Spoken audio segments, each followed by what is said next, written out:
Okay, so we do have a due date coming up tonight at 11:59, so I wanted to give you guys some ideas of how you could grade easily and enter those zeros quickly. As we already know, we use the schedules to determine what is due. So you can actually grade easily by sections, and I'm going to show you how to do that. When you're in your gradebook, you will see a drop-down menu. I'm going to be moving my screen around just because of FERPA, and I can't show any student grades. So what you're going to do is when you're in your gradebook, you're going to go to Assessments and Grades. Then you'll see down here, you can either grade View by User, if you want to see all of your students at one time, and it will change and it will show you all of your students. Or you can view by section, which makes it easy because each section has different assignments due each week. So we are going to select, let's say we are going to do our 16-week students first. So we'll easily look at the schedule and scroll down and determine what is due for the 6 weeks, for the 16-week schedule. So I have the introductory discussion, thesis 101 discussion, brainstorm assignment, and I kind of color-coded my schedule to make it easier. So all of these assignments through Thursday are due. So I need to enter zeros for any of those not submitted by today.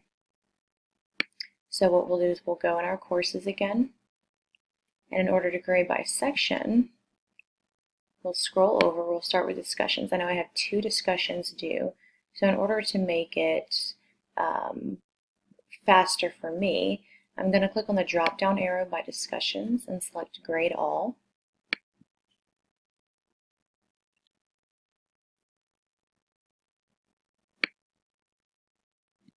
And then I'm just going to scroll down and I'm going to enter in zeros for any assignments not completed.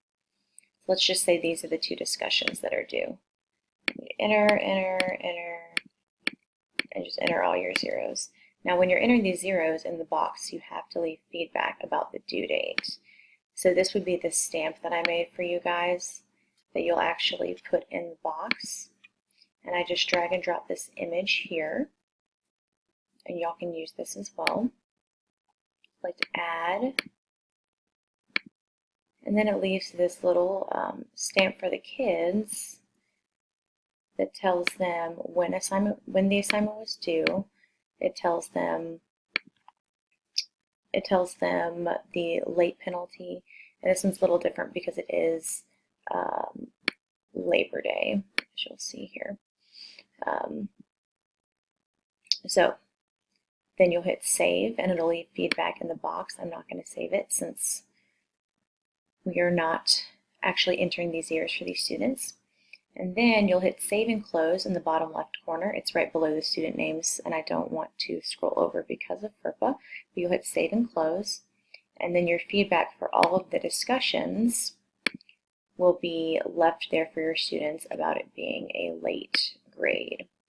And then all you have to do is the same thing for all of your other assignments. You'll scroll over and do the same thing for your drop boxes, your classwork and quizzes as well that you might have, and you'll do the same thing. Scroll down, enter your zeros, here, here, here. Go and leave your feedback here. And then you'll hit add, and it'll do the same thing. And then it's just an easy way for your students to see that they have zeros and those late stamps are in there. It saves you time from typing all of that information.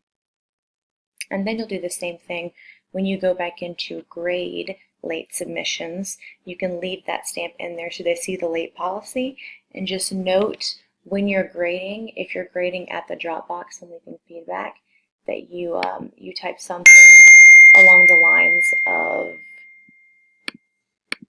the stamp would be up at the top here, and then you would type original score 100, 20% off, late points. And then, or 20 points off, or 20%, whatever's easiest for y'all. So then they know why their score is an 80 at the top. And that is going to be our easy way to enter zeros quickly for our students. And we try to do that on Fridays so they have the weekends to catch up.